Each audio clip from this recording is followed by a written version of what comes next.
Welcome to the Susan Brender Show. It's all about you, featuring shows on health and wellness, the performing arts, politics, and people who inspire you to be your very best. And now, here's Susan Brender. I'm Susan Brender. Today I have a guest by the name of Patty Clark. Now, Patty is an author. She's written an amazing book, and she's had quite a life. And I think, as a matter of fact, I think it's been an amazing life. So I want her to explain what she does and how she does it and what really turns her on. So, Patty, tell everyone what you're all about. Well, I'm originally from Michigan. My dad was going to be a Catholic priest until he met my mom. We had 10 kids in our family, so my childhood was pretty chaotic. And I moved west about 15 years ago because I had always wanted to be a California girl. And I had gone through a divorce and raised 3 daughters as a single mother, which was pretty stressful. Then I made the decision to start my life all over on the West Coast and went through a series of struggles all over again. I felt like my life was like the Wizard of Oz since I raised little munchkins on my own. I was a pretty scared Dorothy walking a spooky road without knowing what was ahead. But there were times I looked up to the sky, I clicked my heels 3 times, prayed to the mighty Professor Marvel I call God, and powered through every twister that awaited me. Interesting. What about faith? Let's, Patty, it sounds like you are a woman with a very strong faith. Now, I do. Okay, so talk about faith, because people who are in trouble, people who are having a hard time, stress, you name it, when they turn to their faith, it sounds like they really have something to believe in, which makes them feel much better. Well, being raised in a Catholic family, I already had the basis of faith, but I lost it when I was young. I didn't know, whether I believed or anything like that. And then I remember when I got divorced, I was trying to figure out what I was going to do with my life, and I moved into this condo, and I was an artist as well, so I was making all these pieces out of wood and selling them in home shows because my girlfriends kept pushing me to do this. And it was funny because the first home show I ever did, I made like $750 in 2 hours, and I thought, wow, this is pretty good. I could do this. Of course. Well, then I did more home shows. Well, then one day I did a home show at my own house, and I remember specifically needing a certain odd amount of money to pay my rent. Mm-hmm. And so I had it from 3 to 8 o'clock. 3 o'clock rolled around, 4 o'clock, 5 o'clock, 6 o'clock. No one came. Oh. And I remember walking outside and sitting on a chair and looking up to the sky and saying, God, I'm not asking for a penny more. All I need is this certain amount of money. And unbelievably enough, someone came and spent that amount of money and bought some stuff. And first of all, totally changed my faith. I was so blown away by that. Yes. That I fully and completely started believing after that. And I believe in miracles because since then, I can't tell you how many miracles that have happened. Someone told me once to write down what you want, things that you want, and keep them in a little piece of paper inside your desk. And I've done that on several occasions, and I've prayed, and all of those prayers have come true. So Patty, is this about just faith, or is it about believing in God? What's the difference? Can you tell me? Are you asking me specifically or in my book? Well, let's do both. Let's talk specifically about that, and also what you said in your book about it as well. Well, I don't really talk about God in my book. My faith has always been a very private thing to me, although I believe that if you spread the word and spread your miracles and talk about the good things that have happened to make other people believe as well, that's a good thing. My book is just simply the struggles I went through. I went through a lot, and it was either put a gun to my head or do something constructive. Right. And that's what I did. I just turned my thoughts into stories and just kept the faith that things would go okay, but kept the humor about it. Yeah. I mean, I was so serious growing up that if I had it to do all over again, I'd bring a lot more humor into raising my kids and everything. You know, it's a very interesting thing that you talk about humor.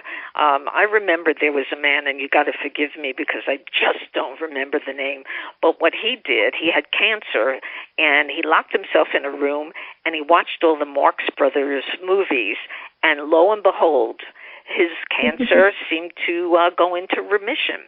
So that says something about faith, and it says something about spirituality.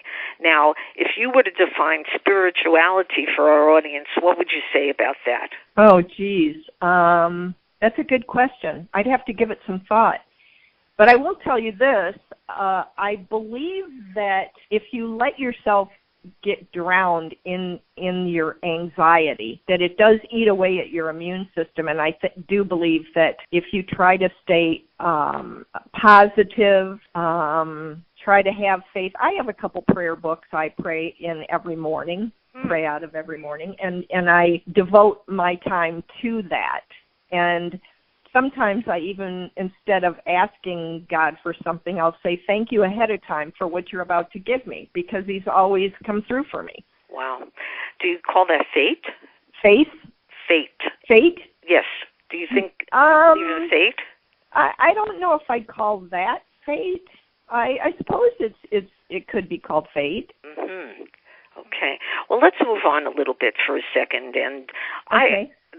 You are so engrossed in your book, and you've written such an interesting, wonderful book. So I want you to also talk a little bit about what's in the book. And do you have the book in front of you? Can you read a little excerpt to our audience? Well, I don't know about excerpts, but I can give you a heads up on just some of the titles of some of the stories that I've written. Absurdia. Absurdia? Absurdia, yes. Or Mama Said There'll Be Men Like This. There's one I wrote, Comedy of Airheads. I'm a very self-deprecating story writer, and very satirical. So I make fun of people in my life. I make fun of myself. And I think that's important if you can stay honest and true. I've had a lot of people say how much they can really relate to my stories, number one. Yeah. I've had people say, where do you come up with this stuff? But it's intriguing to them, right? It's intriguing. And I've had a lot of people say, keep on writing. Obviously, there's going to be people that don't like this kind of humor. I'm very Irma Bombeck-ish. Yeah, but she had a huge following, Irma Bombeck. And if you can reach that number of people who want to read your book, you're in good shape. Yeah, I've been told umpteen times that my writing is very similar to hers. Yeah. People are told that if they keep a diary, keeping a diary is a very positive thing. And is yours kind of like a diary in a way, because that's how you sort of get to feel pretty good in your life? Yes, it is. And it's a good thing when you can release your thoughts onto paper. I mean, anyway, a diary, whether it be stories. My stories are short stories. They're roughly 1,000 words, maybe give or take, per story. Mm-hmm. But it's very therapeutic to do that. That's how I started, because I was in a very stressful period in my life, and I started writing thoughts down on paper, and those thoughts turned into stories. It felt very liberating to be able to write my feelings not only down, but then in a fun way. Right. There are people who say that if you go to therapy, and therapy is very important for a lot of people, no question about that one, but they say if you go, it puts a kind of taboo on your life, and that people will judge you because you're doing that. Now, do you agree or do you disagree? Well, I have to question the people that are judging anybody that goes to therapy. None of our lives are smooth sailing. We're going to have ups and downs, things that just never end. And I don't know who hasn't thought about going to therapy at one point or another, whether they did or not. Nobody should be criticized for that, because if that's how you have to release your feelings, then do so. Yeah. Now, we live in a very, very strange time, and maybe people won't say it's strange, but I think it is. I think that when you look at all the young and the old walking around, what are they doing? They're on their iPhones, they're on their computers. They're not really relating to each other. They're just doing this technological thing. Now, what do you think about that one? Yeah, I agree that's. You don't know how many kids I've almost hit with my car because they were crossing the street not paying attention when they were on their phone. Yeah. So is that a good advance in our lives, or is it a detrimental thing? I think it's detrimental because you aren't stopping to smell the roses, and you aren't stopping to look around. You aren't stopping to enjoy other people in the world. I mean, in the last year, I had a couple of youngsters actually address me, and I was so overtaken with it. I just thought that's what every kid should do, is address an adult, say hi to them when they're walking down the street. You see kids these days just, it's me. Yeah. And unless you put yourself out for somebody else, you aren't going to reap benefits. Let's talk about your kids. You said you have 10 kids, is that correct? We had 10 kids in our family, yeah. Whoa. What was that like? Very chaotic. It was crazy. We had 4 bedrooms, double bunk beds in each bedroom. My dad wasn't poor by any means, but it was a tight ship. Sure. And of the 10 of you now, is everybody sort of going, have they graduated college? Have they made success out of themselves? Oh, yeah. They're all, I'm trying to think of how old the youngest one is now, but he's probably 50, maybe. Right. So, they're well grown up. Yeah. So you're in a certain orbit. Okay, I want you to just think about this. Let's just call it an orbit. You're in this orbit, and you are thinking about life, and 30 years has passed. Have you changed at all? And is this orbit something that you can set up and create a kind of community with? Well, when you're pushing 65, you argue less and put yourself out there a whole lot more. I know I'll continue to do dumb things in my life, but probably a little slower now. Well, that's very, what should I say? There's no reason why you shouldn't want to put yourself out, because you see what kind of response you get. Now, you get a lot. It's very beneficial to put yourself out for somebody else. There's no doubt about it. Yeah. And so, again, let's kind of enter your book for a moment and think about some of the things that are in your book that make people recognize that they need to put it in their lives, the thoughts, the ideas that you are disseminating in the book. So what is one of the most important ideas that you want to pass on to somebody? Probably when you're in the darkest moments of despair, to find as much fun as you can in living and never think your ideas aren't good ones. I mean, this is such an up and down world, and my goal is to send smiles across America to lighten things up a bit. Yeah.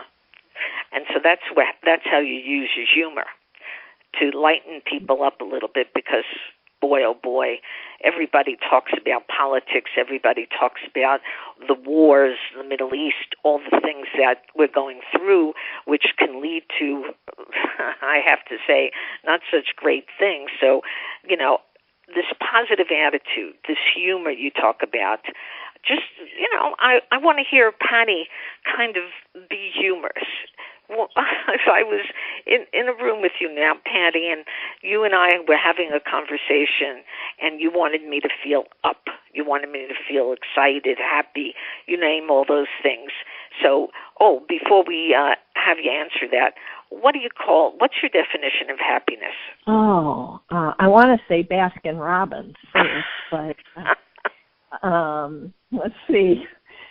My idea of happiness, first, I guess my children and my grandchildren bring me the most happiness. I mean, there's nothing like waking up in the morning when my kids come, my daughter, who has a 2-year-old now, comes to visit, and I see that little one running down the hall. And, when you're going through the empty nest and you're really down and out because you're going through that, I mean, I went through it. I sat here. I didn't know what to do with myself. I wasn't motivated to write. You just have to find a way to snap out of it. I think it's important to have a hobby, to find something to do so you don't wallow in the daily thoughts of despair. Right.